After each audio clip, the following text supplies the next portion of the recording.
તો ચાલો મિત્રો, આજના દિવસે હું તમને એક ખૂબ જ મહત્વની અને ખૂબ જ જરૂરી માહિતી આપવા માટે જઈ રહ્યો છું કે જે આપણી જીસેટની પ્રિપરેશન માટે ખૂબ જ ઉપયોગી છે. તો શરૂઆત કરીએ આપણે સ્ટડીથી. તો કુશ સર દ્વારા અને મારા દ્વારા જે કંઈ પણ લેક્ચર લેવામાં આવે છે એમાં આપણે મોટે ભાગે આપણા મેઇન બે ગોલ હોય છે. એક તો આપણું નોલેજ વધારવું અને એક્ઝામમાં મેક્સિમમ માર્ક કવર અપ કરવા. આપણે સ્ટડી મોટે ભાગે એ રીતે કરીએ છીએ કે આપણું નોલેજ પણ વધે, દરેક સ્ટુડન્ટનું નોલેજ પણ વધે અને સાથે સાથે વધુમાં વધુ માર્ક્સ આપણે કઈ રીતે કવરઅપ કરી શકીએ એની ઉપર પણ આપણું એક ફોકસ રહેલું હોય છે. હવે એક્ઝામ નજીક આવેલી છે, સમયની સાથે એક્ઝામ નજીક આવે છે. તો એક્ઝામ નજીક આવે છે તો આપણે as a exam oriented study ઉપર વધુ ફોકસ કરીએ. એક્ઝામ ઓરિએન્ટેડ સ્ટડી ઉપર વધુ ફોકસ શા માટે? નોલેજ ઓરિએન્ટેડ પણ કરવું જોઈએ કે નોલેજ પણ જરૂરી છે. તો એનો આન્સર આપણે એવી રીતે કહી શકીએ કે નોલેજ ઓરિએન્ટેડ તૈયારી આપણે કરવી જ જોઈએ, એ જરૂરી છે. એ લોંગ ટર્મ માટે આપણે તૈયારી કરીએ અને નોલેજ ઓરિએન્ટેડ તૈયારી કરીએ એમાં સમય વધુ લાગે. એક્ઝામ ઓરિએન્ટેડ તૈયારી આપણી માટે પણ જરૂરી છે. તો શા માટે જરૂરી છે? કેમ કે આપણે આ સમયે એક્ઝામ નજીક આવેલી હોવાથી જેમ જેમ સમય નજીક આવે એમ આપણે એક્ઝામ ઉપર વધુ અને વધુ ફોકસ કરવાનું કે આપણે વધુ અને વધુ એક્ઝામમાં માર્ક કઈ રીતે કવરઅપ કરી શકીએ અને સારામાં સારું પરફોર્મન્સ કઈ રીતે આપી શકીએ એની ઉપર આપણું મેઇન ફોકસ હોવું જોઈએ હાલમાં. પછી એક વખત આપણી એક્ઝામ ધારો કે ક્લિયર થઈ જાય, એક વખત એક્ઝામ ક્લિયર થઈ જાય પછી વેલ્યુ આપણા નોલેજની કેલ્ક્યુલેટ થશે. પછી નોલેજ હોવું જરૂરી છે આપણી પાસે. પણ ધારો કે આપણી એક્ઝામ અત્યારે ક્લિયર ન થાય તો આપણા નોલેજની જે વેલ્યુ છે એની વેલ્યુ અત્યારે લોકો સમક્ષ એક્ઝામ સ્વરૂપે જ આપણે દર્શાવી શકીએ છીએ. એટલા માટે એક્ઝામ ઓરિએન્ટેડ તૈયારી વિશે હું અત્યારે તમને થોડી ઘણી વાત કરીશ. તો આપણે ફોર એક્ઝામ્પલ કે એક્ઝામની અંદર આપણે મેક્સિમમ પરફોર્મન્સ આપવું હોય તો એક્ઝામની અંદર પરફોર્મન્સ મેક્સિમમ આપણે કઈ રીતે આપી શકીએ? તો પહેલાં તો આપણે વાત કરીએ કે આપણા બ્રેઇનની એક કેપેસિટી હોય છે. ધારો કે બ્રેઇનની ટોટલ કેપેસિટીની વાત કરીએ આપણે તો બ્રેઇનની ટોટલ કેપેસિટી 100% હોય છે. 100% બ્રેઇનની કેપેસિટી હોય ત્યારે આપણે ફોર એક્ઝામ્પલ એમ કહીએ કે આપણે પહેલાં તો બધું જ યાદ રાખી લઈએ. તો બધું જ યાદ રાખી લઈએ તો મેમરી પાવર આપણે ફોર એક્ઝામ્પલ 100 કેલ્ક્યુલેટ કરીએ. 100 multiplied by problem solving power. આપણે હવે ધારો કે બધું જ 100% મેમરી પાવર આપણે બધું જ જો કે યાદ રાખવામાં આપણી બધી જ એનર્જી વેસ્ટ કરી, ધારો કે 100% બધું જ યાદ રાખી લીધું અને આપણો પ્રોબ્લેમ સોલ્વિંગ પાવર કંઈ નથી કે કઈ રીતે સોલ્વ કરવું, આપણે જે યાદ રાખેલું છે એનો એક્ઝામમાં કઈ રીતે ઉપયોગ કરવો અને કઈ રીતે પ્રોબ્લેમ સોલ્વ કરવો, તો એ ધારો કે આપણી પાસે ન હોય તો ટોટલ 0 મળે. હવે ફોર એક્ઝામ્પલ 99 આપણે લઈએ, 99 and 1 લઈએ કે મેમરી પાવર 99 અને પ્રોબ્લેમ સોલ્વિંગ પાવર કે 1%, મેમરી પાવર 99%. તો ટોટલ મલ્ટીપ્લાઇડ કરીએ તો આપણે 99% ફોર એક્ઝામ્પલ પરફોર્મન્સ આપી શકીએ. હવે આપણે એક જોઈએ કે આપણા બ્રેઇનની કેપેસિટી છે એમાંથી 50% આપણે યુઝ કરીએ. 50% એઝ અ મેમરી પાવર કે 50% બ્રેઇનની કેપેસિટી એવી રીતે કે જે બધું યાદ રાખવામાં યુઝ કરીએ અને 50% બ્રેઇનની કેપેસિટી કે જે યાદ રાખેલું છે એનું એઝ અ પ્રોબ્લેમમાં કઈ રીતે ઉપયોગ કરવો, એઝ અ પ્રોબ્લેમ સોલ્વ કરવા માટે કઈ રીતે આપણા નોલેજનો ઉપયોગ કરવો એવી ટેકનિક શીખીએ અને એ કેળવીએ. તો આઉટપુટ આપણે કેટલું મળે? 2500.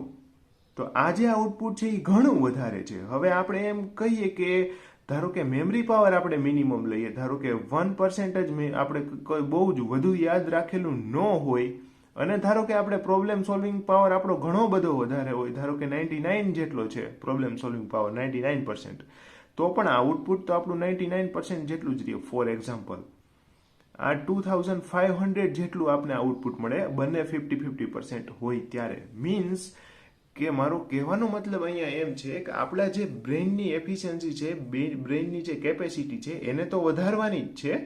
100% કેપેસિટી ફોર આજના દિવસે હોય તો કાલે ફોર એક્ઝામ્પલ 101% કેપેસિટી હોય.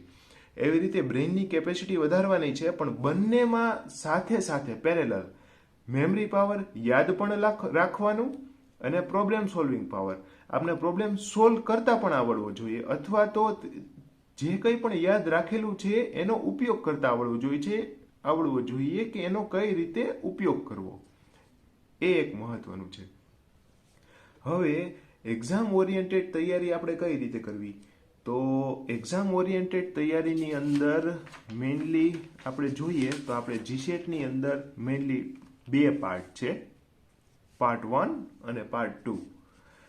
તો પાર્ટ 1 જે છે એ એઝ અ જનરલ પાર્ટ છે અને પાર્ટ 2 છે એ ફિઝિક્સ. તો પહેલા આપણે ફિઝિક્સના પાર્ટની વાત કરશું, પછી હું જનરલ પાર્ટ વિશે તમને કહીશ.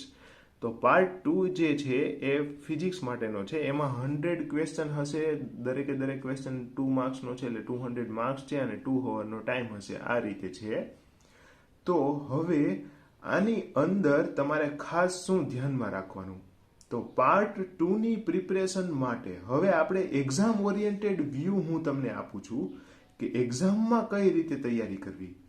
આપણે સ્ટડી કરવું અને એક્ઝામની પ્રિપરેશન કરવી એ બંને વસ્તુ અલગ છે. હવે હું તમને અહીંયા એક્ઝામની પ્રિપરેશન કરવા માટેની હું તમને ટિપ્સ આપું છું. તો ફોર એક્ઝામ્પલ આપણે પાર્ટ 2 ના પેપર્સ લઈએ.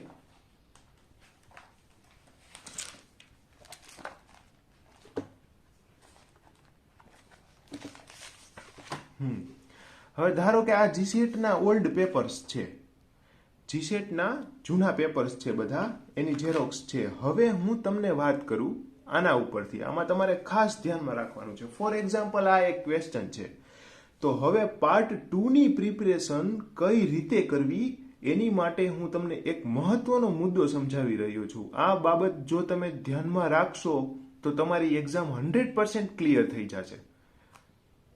તો આ મહત્વનો મુદ્દો શું છે એ હું તમને જણાવું. ફોર એક્ઝામ્પલ ધારો કે આ ક્વેશ્ચન છે. હવે આ ક્વેશ્ચન જે છે એ શું છે આપણે રીડ કરીએ કે which of the following experiments gaves the indication about the existence of electron spin. એટલે ક્વેશ્ચન એવું કહેવા માંગે છે કે ધારો કે ઇલેક્ટ્રોન સ્પિન છે એનું એક્ઝિસ્ટન્સ છે ઇલેક્ટ્રોન સ્પિનનું, એ આપણે કયા એક્સપેરિમેન્ટમાંથી મળેલું હતું અથવા તો એ કયો એક્સપેરિમેન્ટ દ્વારા સાબિત થાય છે એવું પણ કહી શકાય. તો હવે પહેલી વાત કે હવે આનો આન્સર તો આપને ખબર છે કે સ્ટર્ન ગેર્લાચ એક્સપેરિમેન્ટ, બરોબર. હવે મહત્વની વાત એ છે કે હવે તમારે તૈયારી કઈ રીતે કરવી. એક્ઝામમાં કયો ક્વેશ્ચન કયો આન્સર આવશે એ તો તમને ખ્યાલ જ હશે, અને ખ્યાલ ધારો કે ન હોય તો નેક્સ્ટ ક્વેશ્ચન ઉપર મૂવ થઈ જઈએ અને ઝડપથી પેપરમાં વધુમાં વધુ માર્ક્સ કેમ કવર કરી શકીએ એની ઉપર ફોકસ કરવાનું. હવે ફોર એક્ઝામ્પલ આ ટાઈપનો ક્વેશ્ચન આવ્યો, તો આ ટાઈપનો ક્વેશ્ચન છે એની તૈયારી કેમ કરવી. પહેલા તો સૌ પ્રથમ તો વધુમાં વધુ માર્ક તમારે એક્ઝામમાં જો કવર કરવા હોય તો પહેલા બધા જ જૂના પેપરની ઝેરોક્સ તમે કઢાવી લો, બરોબર. પછી બધા જ જૂના પેપરમાં બધા પાર્ટ 2 ના અલગ અને પાર્ટ 1 ના અલગ એવી રીતે જ તમને તમારી સાથે શેર કરેલા છે.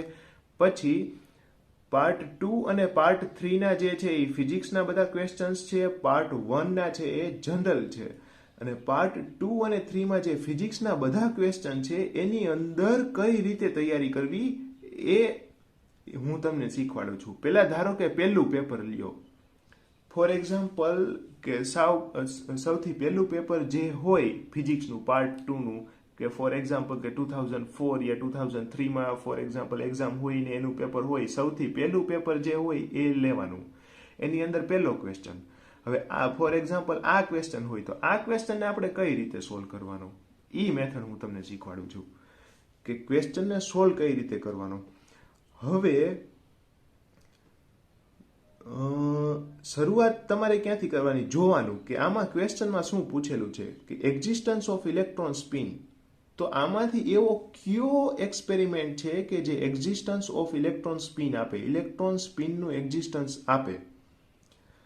તો એના પહેલા તો જોવાનું કે સાચો આન્સર ખબર છે કે નહીં. ધારો કે નથી ખબર તો ચારે ચાર એક્સપેરિમેન્ટ વિશે ગૂગલ સર્ચ કરવાનું, એટલે ચારે ચાર એક્સપેરિમેન્ટ વિશે તમને માહિતી મળશે. પછી તમારે મહત્વની વસ્તુ યાદ કઈ રાખવાની કે ધારો કે આનો આન્સર છે કે સ્ટર્ન ગલાચ એક્સપેરિમેન્ટ. હવે આપને એક વસ્તુ મળી ગઈ કે ઇલેક્ટ્રોન સ્પિનનું એક્ઝિસ્ટન્સ આપને સ્ટર્ન ગલાચ એક્સપેરિમેન્ટ આપે છે.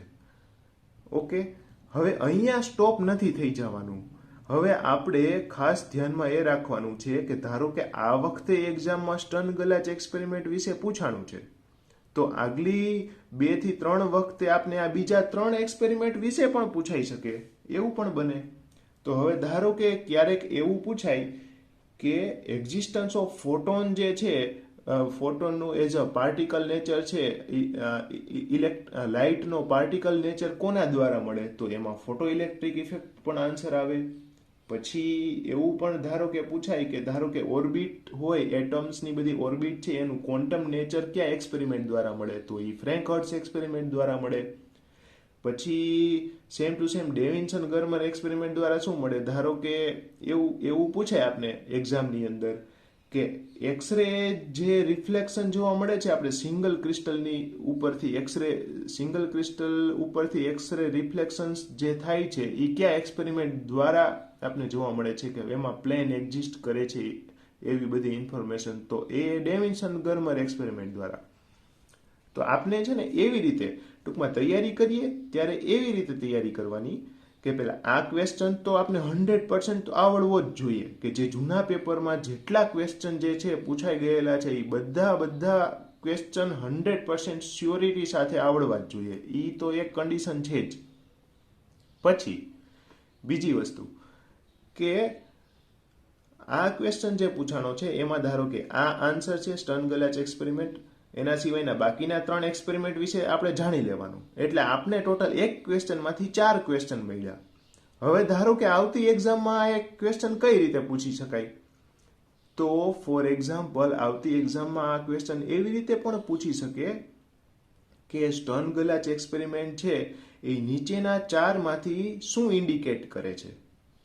એવી રીતે પણ ક્વેશ્ચન પૂછી શકાય કે ક્વેશ્ચનમાં લખે કે સ્ટર્ન ગલાચ એક્સપેરિમેન્ટ નીચેના 4 માંથી શું ઇન્ડિકેટ, તો એમાં ધારો કે એક ઓપ્શન આ હોય કે એક્ઝિસ્ટન્સ ઓફ ઇલેક્ટ્રોન સ્પિન, બાકીના 3 ઓપ્શન અલગ અલગ હોય કે existence of photon, existence of X-ray reflection ને એક્ઝિસ્ટન્સ ઓફ ક્વોન્ટમ નેચર, એવી રીતે અલગ અલગ આપને ઓપ્શન આપેલા હોય.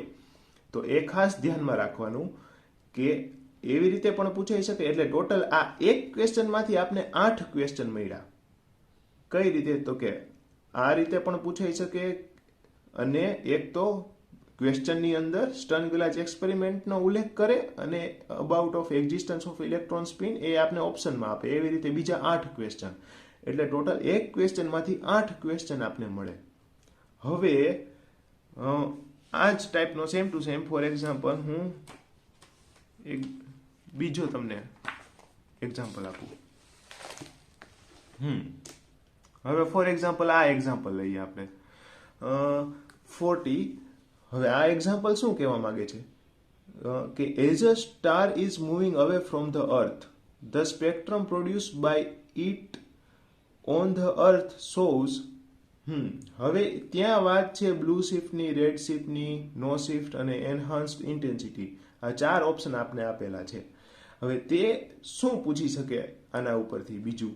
હવે આપણે તૈયારી માટે આ ક્વેશ્ચનને કઈ રીતે જોવાનો, જો એક્ઝામ પોઈન્ટ ઓફ વ્યૂ તો આપણે એમ જોઈએ કે ધારો કે સ્ટાર છે એ moving away from the earth છે, એટલે દૂર જાય છે એટલે રેડ શિફ્ટ થાય. દૂર જવાને કારણે જે વેવલેન્થ આવે છે એ લોંગ થાય, અને જે વેવલેન્થ લોંગ થવાને કારણે રેડ શિફ્ટ મળે.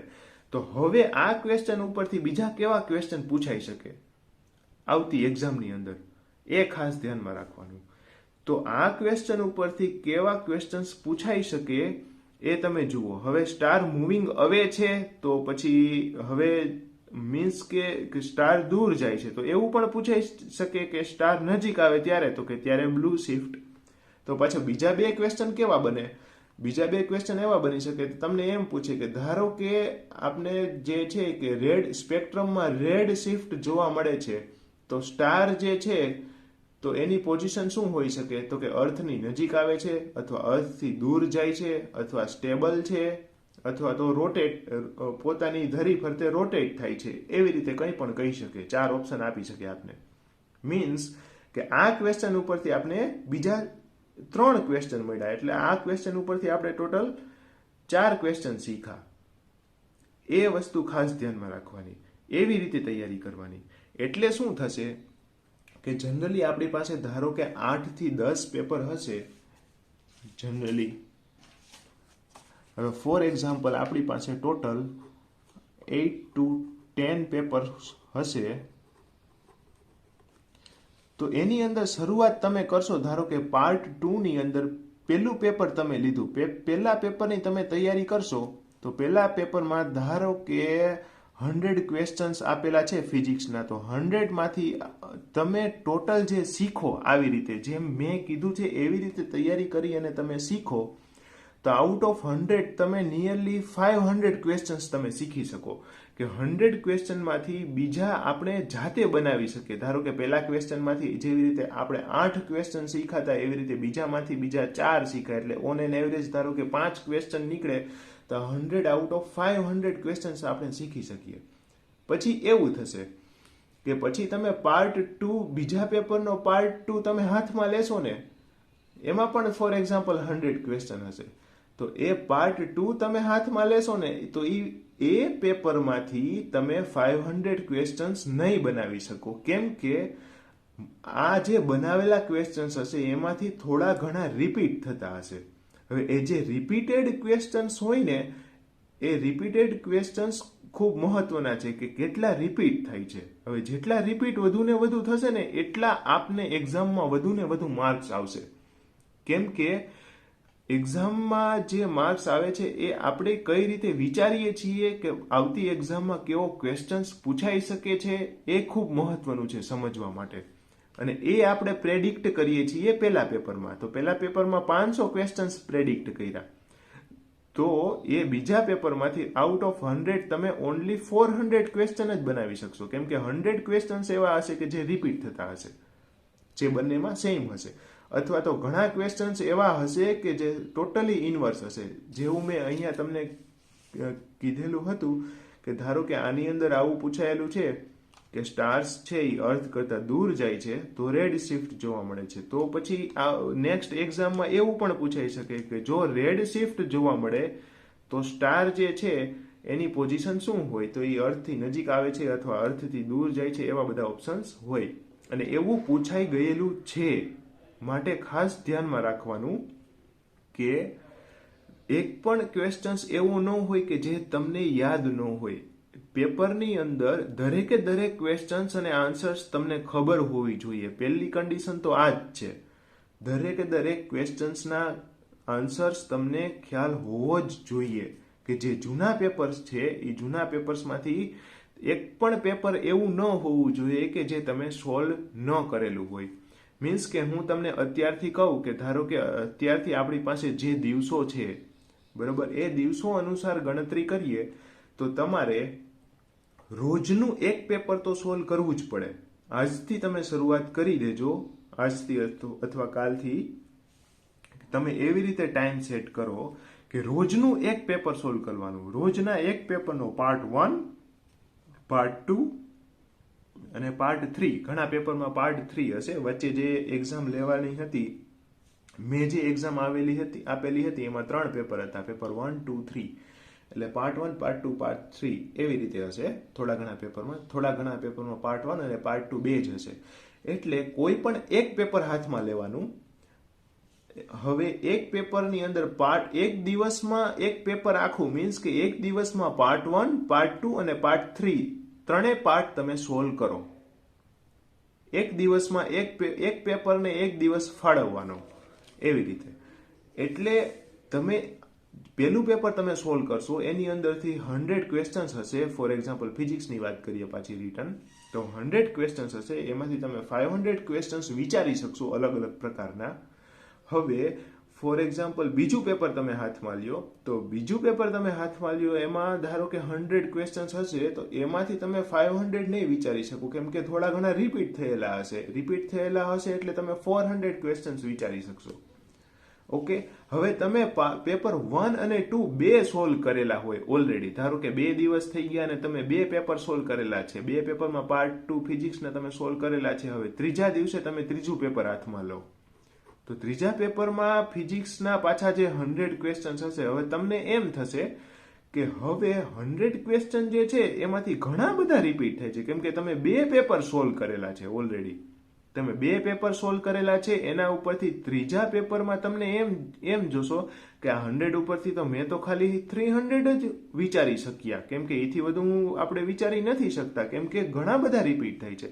એટલે તમે જોઈ શકો કે નિયરલી આઉટ ઓફ 100 જે છે ને, આઉટ ઓફ 100 તમને એવું થશે કે નિયરલી 20% જેવા ક્વેશ્ચન રિપીટ થાય છે. પછી ફોર્થ પેપર સોલ્વ કરશો એટલે આ જે ક્વેશ્ચન જે રિપીટ થાય છે એ બેઠે બેઠા 100 માંથી નથી હોતા. આ ક્વેશ્ચન જે રિપીટ થાય છે એ જેવું મેં તમને કીધું કે કઈ રીતે આવા ક્વેશ્ચન્સ માંથી બીજા ક્વેશ્ચન્સ વિચારવા, હવે એ જે વિચારેલા જે ક્વેશ્ચન્સ છે આ બધા એ વિચારેલા ક્વેશ્ચન્સ માંથી રિપીટ થાય મોટા ભાગના, એવું બને છે જનરલી. એટલા માટે હવે જ્યારે તમે ફોર્થ પેપર સોલ્વ કરો, ફોર્થ પેપરની અંદર પણ 100 ક્વેશ્ચન્સ હોવાના છે. હવે 100 માંથી ફોર એક્ઝામ્પલ તમે 200 જ બનાવી શકો, કેમ કે બાકીના રિપીટ થાય છે. હવે 200 બનાવી શકો તો આમાં તમને એમ થશે કે ઓહ, નિયરલી 25% ક્વેશ્ચન રિપીટ થાય છે. ઓકે, પછી પાંચમું પેપર તમે જ્યારે સોલ્વ કરો ત્યારે એમાં ધારો કે 100 ક્વેશ્ચન્સ હોય, એમાંથી તમે ફોર એક્ઝામ્પલ 160 તમે ક્વેશ્ચન્સ બનાવી શકો. પછી આ ડિફરન્સ ઘટતો જાય, 160 ક્વેશ્ચન્સ બનાવી શકો. અને પછી એમાં તમને એવું થશે કે નિયરલી 30% ક્વેશ્ચન્સ જે છે એ રિપીટ થાય છે, કે આ ઉપરના આ જે બધા ક્વેશ્ચન્સ જે આપણે વિચારેલા છે એ બધા ક્વેશ્ચન્સમાંથી નિયરલી 30% ક્વેશ્ચન્સ જે છે એ રિપીટ થાય છે, બાકીના બીજા નવા આવે છે. આવી રીતે બધા પેપર તમે સોલ્વ કરતા જશો એમ તમને એક્ઝામ ઈઝી ને ઈઝી લાગતી જશે. હવે શું મહત્વનું છે, ધારો કે લાસ્ટ પેપર હોય, લાસ્ટ પેપર જ્યારે હશે ને, લાસ્ટ પેપર આ બધું મેં આ રીતે જ તૈયારી કરેલી છે અને મારો જે અનુભવ છે એને અનુસાર હું તમને આ બધું કહી રહ્યો છું. એટલે આ ખૂબ જ મહત્વનું છે, તમે ધ્યાન રાખજો. આવી રીતે કરજો જ, દરેક પેપર સોલ્વ કરજો. અને લાસ્ટ પેપર જ્યારે તમે સોલ્વ કરતા હશો ત્યારે 100 માર્ક્સનું હશે, ધારો કે 100 માર્ક્સનું પેપર હશે, એમાંથી તમને એમ થશે લાસ્ટ પેપરમાં કે નિયરલી 50% જેટલા રિપીટ થાય છે, પણ હકીકતે રિયાલિટીની અંદર આ જે 50% ક્વેશ્ચન્સ જે રિપીટ થયા છે એ 50% ક્વેશ્ચન્સ આ આઉટ ઓફ 100 બધા ક્વેશ્ચન્સ છે એમાંથી નથી હોતા. તો કે એ જે 50% ક્વેશ્ચન નિયરલી રિપીટ થયા છે એ બધા જે આપણે વિચારેલા જે ક્વેશ્ચન્સ હોય છે કે નહીં આવું પૂછાઈ શકે, એ જે પૂછાઈ શકે જેવા ક્વેશ્ચન હોય છે, આપણે વિચારેલા ક્વેશ્ચન્સ એમાંથી રિપીટ થતા હોય છે 50% ક્વેશ્ચન. એટલા માટે જો તમે આ રીતે તૈયારી કરો કે મેં તમને જે રસ્તો દેખાડ્યો છે કે એક ક્વેશ્ચનમાંથી તમારે બીજા 5 ક્વેશ્ચન બનાવવાના, એવી રીતે જો તમે તૈયારી કરો તો નિયરલી તમને એમ થશે કે મોટા ભાગના ક્વેશ્ચન રિપીટ થાય છે. મોટા ભાગના ક્વેશ્ચન રિપીટ થાય એવું તમને જ્યારે લાગે ત્યારે તમે એક્ઝામમાં વધુ અને વધુ માર્ક્સ કવર કરી શકો અને સારામાં સારું પરફોર્મન્સ આપી શકો. હવે આપણે કયા લેવલે પહોંચવાનું છે એ એક ખૂબ મહત્વની વાત હું તમને કહું. હવે આપણી ધારો કે હું એઝ અ જનરલ કેટેગરી તરીકે જ હું બધાને વાત કરું છું, કેમ કે સૌથી ટફ એક્ઝામ જનરલ કેટેગરીમાં જ હોય છે, એટલા માટે. હવે out of 100 marks, out of 100 એટલે પાર્ટ 1 ની હું પછી વાત કરું, કેમ કે મેં અત્યારે પાર્ટ 2 ના એક્ઝામ્પલ્સ વિશે તમને કીધેલું છે. પાર્ટ 2 માં 200 માર્ક્સ છે. હવે 200 માર્ક્સનું પેપર છે, 200 માર્ક્સનું પેપર છે, એની અંદર 50% પેપર ક્વેશ્ચન્સ એવા તમને લાગશે કે જે રિપીટ થયેલા છે ને જે વેલ નોન હશે, જેના વિશે તમે માહિતગાર હશો અને તમને આન્સરનો ખ્યાલ હશે, કેમ કે આપણે વિચારેલા જ હોવાના છે એટલા માટે. તો હવે એ જે 50% ક્વેશ્ચન વિશે આપણે જે માહિતગાર છીએ એમાંથી એ આપણે 100% આપણે માર્ક કવર અપ કરી શકીએ. એટલે 200 માંથી 100 માર્ક્સ આપણે એ કવર અપ કર્યા આ રીતે તૈયારી કરીને. પછી એને પ્લસ હવે બાકીના જે 100 ક્વેશ્ચન છે એ 100 ક્વેશ્ચનમાંથી મિનિમમ 50 ક્વેશ્ચન્સ તો આપણે સોલ્વ કરવાના જ છે. મતલબ કે મિનિમમ 50 ક્વેશ્ચન્સ તો આપણે આવડવા જ જોઈએ. એટલે હવે આપણે ટાર્ગેટ આપણે જે રાખીએ, ટાર્ગેટ 50નો નહીં રાખીએ, ટાર્ગેટ જે રાખીએ એ 70 ક્વેશ્ચન્સનો ટાર્ગેટ રાખીએ. કેમ કે જ્યારે 70 ક્વેશ્ચન્સનો ટાર્ગેટ તમે રાખો ત્યારે 50 સોલ્વ થાય. આ મેં જે બધી એક્ઝામ્સ આપેલી છે એના અનુભવ અનુસાર કહું છું કે 70 માર્ક્સનો ટાર્ગેટ રાખો ત્યારે 50 માર્ક્સ આવે. એટલે ટાર્ગેટ હંમેશા ઊંચો રાખવાનો. એટલે નિયરલી 200 માંથી 170 માર્ક્સનો ટાર્ગેટ રાખવાનો. હું as a general open category માટે હું બધાને કહું છું કે 170 માર્કનો પાર્ટ 2 માંથી ટાર્ગેટ રાખવાનો. એમાંથી મોટા ભાગના જે રિપીટેડ ક્વેશ્ચન છે એ તો તમને બધા આવડવા જ જોઈએ 100% શ્યોરિટી સાથે. અને બાકીના 70 માર્ક્સ આપણે કવર કરવાના છે. 170 માર્ક્સ આટલો ટાર્ગેટ રાખીએ ત્યારે 150 કવર અપ થશે, નિયરલી 150. એટલે 75% માર્ક્સ જેવા કવર અપ થશે આટલો ટાર્ગેટ રાખીએ ત્યારે. હવે વાત કરીએ પાર્ટ 1ની. તો પાર્ટ 1ની તૈયારી કઈ રીતે કરવી? પાર્ટ 1 વિશે હું તમને કહું તો પાર્ટ 1 સાવ સિમ્પલ છે. પાર્ટ 1માં પણ સેમ ટુ સેમ. પાર્ટ 1નું પહેલું પેપર તમને થોડુંક અઘરું લાગે એવું બને, પણ એવું બનશે જ નહીં. પાર્ટ 1માં એક તો કઈ રીતે અભ્યાસ કરાવવો, જનરલી બીએડ જેવા ક્વેશ્ચન્સ હોય છે થોડા ઘણા, પછી થોડા ઘણા સાયન્સને લગતા, થોડા ઘણા મેથેમેટિક્સને લગતા ક્વેશ્ચન્સ હોય છે. એટલે એ તમે જૂનું પહેલું પેપર સોલ્વ કરશો એના ઉપરથી તમને ખ્યાલ આવશે. અને આ એટલું ઇઝી પેપર હોય છે પાર્ટ 1 કે જેમાંથી તમે આઉટ ઓફ 100 75 માર્ક્સ તમે કવર કરી શકો. આઉટ ઓફ 100 75 માર્ક્સ તમે કવર કરી શકો. હવે 75 માર્ક્સ કવર કરવા માટે ટાર્ગેટ કેટલો રાખવો પડે? ટાર્ગેટ રાખવો પડે નિયરલી 90 માર્ક્સનો. આઉટ ઓફ 100 90 માર્ક્સનો ટાર્ગેટ રાખીએ ત્યારે 75 માર્ક્સ કવર અપ થાય. હવે હું બધાને ખાસ એક આ સલાહ આપું છું કે જીસેટની આપણે પ્રિપરેશન કરીએ છીએ, આપણે ફિઝિક્સ શીખીએ છીએ, પાર્ટ 2ની પ્રિપરેશન કરીએ છીએ, ઓકે, એ બધું બરાબર છે. પણ સામે એ નહીં ભૂલતા કે પાર્ટ 1નું પણ એટલું જ મહત્વ છે. પાર્ટ 1માંથી તમે વધુમાં વધુ માર્ક્સ કવર કરી શકો. ઘણા બધા ઇઝી ક્વેશ્ચન્સ હોય છે પાર્ટ 1ની અંદર. એ પણ ખાલી રીડ કરી અને તમને ખ્યાલ આવી જાય કે આ ક્વેશ્ચનનો શું આન્સર છે. એવા ઘણા બધા ઇઝી ક્વેશ્ચન્સ હોય છે. એટલે પાર્ટ 1ને નિગ્લેક્ટ નહીં કરવાનો.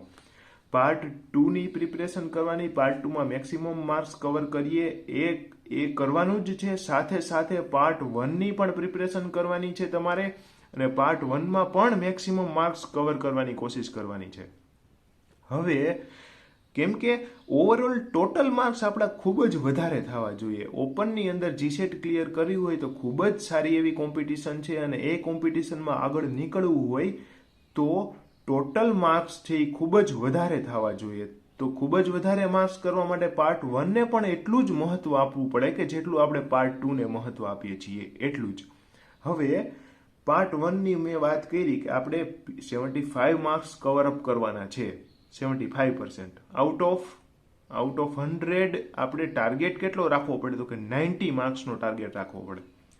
હવે 90 માર્ક્સનો ટાર્ગેટ રાખવો પડે તો હવે તમે આમાં જોઈ શકો કે પાર્ટ 1 જે છે તો પાર્ટ 1ની અંદર પણ સેમ ટુ સેમ તમે પહેલું પેપર સોલ્વ કરશો. પહેલા પેપરની અંદર 50 ક્વેશ્ચન્સ હશે અને 100 માર્ક્સ હશે.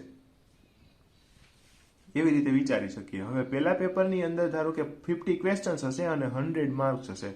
હવે પહેલા પેપરના 50 ક્વેશ્ચન હોય તો 50 ક્વેશ્ચન્સ તમે સોલ્વ કરશો. એટલે તમે ધારો કે હું પાર્ટ 1 વિશે વાત કરું, એનો મારો જે અનુભવ છે તે પાર્ટ 1નું ધારો કે પહેલું પેપર તમે સોલ્વ કરો તો પહેલા પેપર તમે સોલ્વ કરો એની અંદર 50 ક્વેશ્ચન્સ છે. હવે 50 ક્વેશ્ચન્સની અંદરથી તમને કેટલા આવડશે? નિયરલી તમને એવું લાગશે કે તમને આપણે જાતે પેપર સોલ્વ કર્યું તો જાતે પેપર સોલ્વ કરવાથી 50માંથી આપને નિયરલી 20 ક્વેશ્ચન્સ આપને આવડ્યા પહેલા પેપરમાં, એવું તમને થશે. પણ તમારે એક ખૂબ જ મહત્વનું કામ કરવાનું છે કે આ 50 ક્વેશ્ચન્સ તમારે સોલ્વ કરવાના છે, અને 50 ઉપરથી જેવી રીતે આમાં આપણે 100 ઉપરથી બીજા એક ઉપરથી 5 ક્વેશ્ચન બીજા વિચારેલા છે, એવી રીતે આની ઉપરથી બીજા એવા ક્વેશ્ચન્સ વિચારવાના. હવે ધારો કે તમારી પાસે આટલો ટાઈમ નથી, આ ક્વેશ્ચન્સ તમારે બીજા વિચારવાના, એટલે તમે ધારો કે 50માંથી બીજા 250 ક્વેશ્ચન્સ વિશે વિચારી શકો. પણ ધારો કે આવો ટાઈમ આપણી પાસે નથી, તો શું કરવાનું? તો મહત્વની વસ્તુ, કેમ કે આપણે પાર્ટ 2ની ઉપર વધુ ફોકસ કરશું, એટલા માટે પાર્ટ 1માં આવો ટાઈમ જો તમારી પાસે ન હોય તો ઓનલી પ્રેક્ટિસથી તમે વધુ ને વધુ માર્ક કવર કરી શકો. ધારો કે પહેલા પેપરમાં 50માંથી 20 ક્વેશ્ચન્સ તમે સોલ્વ કર્યા, પછી બીજું પેપર હાથમાં લીધું, બીજા પેપરમાં 50માંથી તમે ફોર એક્ઝામ્પલ ધારો કે આ 20 છે, તો બાકીના 20 તમે સોલ્વ કર્યા, 20 આવડ્યા, તો બાકીના 30 તમારે શીખી લેવાના. એ જે તમે શીખેલા ક્વેશ્ચન્સ હશે ને, એનું ઇમ્પ્રુવમેન્ટ આ પેપરમાં દેખાશે. હવે આ પેપરમાં એનું કેટલું ઇમ્પ્રુવમેન્ટ દેખાશે, તો કે આ 50માંથી નિયરલી તમને 30 ક્વેશ્ચન આવડી જશે. આટલું પહેલા તમને ખૂબ જ હાયર ઇમ્પ્રુવમેન્ટ દેખાશે. પછી ત્રીજું પેપર તમે સોલ્વ કરશો તો એની અંદર 50માંથી તમને નિયરલી 35 માર્ક્સનું તમે કવર અપ કરી શકો, 35 ક્વેશ્ચન સોલ્વ કરી શકો, મીન્સ કે તમે 70 માર્ક્સનું કવર અપ કરી શકો. પછી ચોથા પેપરની અંદર તમને 50માંથી તમે જો સોલ્વ કરવાની કોશિશ કરશો તો એ 38 તમે ક્વેશ્ચન સોલ્વ કરી શકો, 50 ક્વેશ્ચન્સમાંથી 38 ક્વેશ્ચન સોલ્વ કરી શકો. આ રીતે કન્ટિન્યુઅસલી વધારો જોવા મળે છે. તો આ ખૂબ જ મહત્વનું છે. પછી તમે આગળ જઈ અને લાસ્ટ પેપર જ્યારે તમે સોલ્વ કરશો, ત્યારે તમને ખ્યાલ આવશે કે અલ્ટિમેટલી 50માંથી તમને કેટલા માર્ક્સ મળ્યા. આ તમારે જોવાનું છે કે જ્યારે તમે છેલ્લું પેપર સોલ્વ કરો ત્યારે તમારે આ જે માર્ક્સ મળે છે એ તમારે ખાસ ધ્યાનમાં રાખવાના છે. અને અહીંયા પણ આપણે જે લાસ્ટમાં જે માર્ક્સ મળે, આ માર્ક્સને આપણે ખૂબ ધ્યાનમાં રાખવાના છે. કેમ કે જેવું આપણું પરફોર્મન્સ જે છે એ જેવું છેલ્લા પેપરની અંદર પરફોર્મન્સ હશે ને, તો આવતી એક્ઝામની અંદર જે નવું પેપર આવશે એ આપણા છેલ્લા પેપર જેવું જ આપણી માટે હશે, કે કંઈક નવું પેપર જ હશે. તો એની અંદર જે પરફોર્મન્સ હશે એ પરફોર્મન્સ આ છેલ્લા પેપરને રિલેટેડ હશે. એટલા માટે તમે પહેલેથી વ્યવસ્થિત તૈયારી કરો અને ખૂબ જ જબરજસ્ત તૈયારી એક્ઝામની સ્ટાર્ટ કરી દો, અને વધુમાં વધુ માર્ક્સ કવર થાય આ લાસ્ટ પેપરમાં એવી કોશિશ કરો. એ ખૂબ જ મહત્વનું છે. હવે અહીંયા આપણે જોઈ શકીએ છીએ કે ધારો કે પાર્ટ 2ની અંદર આપણે 200માંથી 150 માર્ક્સ કવર અપ કરીએ અને 100માંથી 75 માર્ક્સ કવર અપ કરીએ, ત્યારે આપણો ટોટલ જે છે એ નિયરલી 75 આઉટ ઓફ 175% આપણે કવર અપ કર્યા ગણાય ટોટલ જીસેટના પેપરની અંદર. અને જીસેટના પેપરની અંદર આપણે એઝ અ ઓપન કેટેગરી તરીકે વિચારી, અને ઓપન કેટેગરીમાં જો આપણે એક્ઝામ ક્લિયર કરવી હોય તો મિનિમમ 75% વિશે આપણે વિચારવું જોઈએ કે એટલા કવર અપ કરવા જ જોઈએ મિનિમમ. હવે આમાં ડિપેન્ડ કરે કે ધારો કે થોડું હાર્ડ પેપર નીકળે તો હાર્ડ પેપર નીકળે તો થોડુંક રેશિયો ડાઉન જાય, મીન્સ કે તો પરફોર્મન્સ ડાઉન જાય તો બધા વિદ્યાર્થીઓનું એકસાથે પરફોર્મન્સ ડાઉન જવાનું છે. જો પેપર સહેલું નીકળે તો પરફોર્મન્સ અપ જાય તો બધા વિદ્યાર્થીઓનું પરફોર્મન્સ અપ જવાનું છે. પણ આપણી તૈયારી આ લેવલની હોવી જોઈએ. એમ આપણી તૈયારી એઝ અ ટોપ કેન્ડિડેટ હોય કે જે મેરિટમાં આપણે રેન્ક લઈ આવતા હોય એ લેવલની આપણી તૈયારી હોય ત્યારે આપણે પાસ તો થઈ જ જઈએ.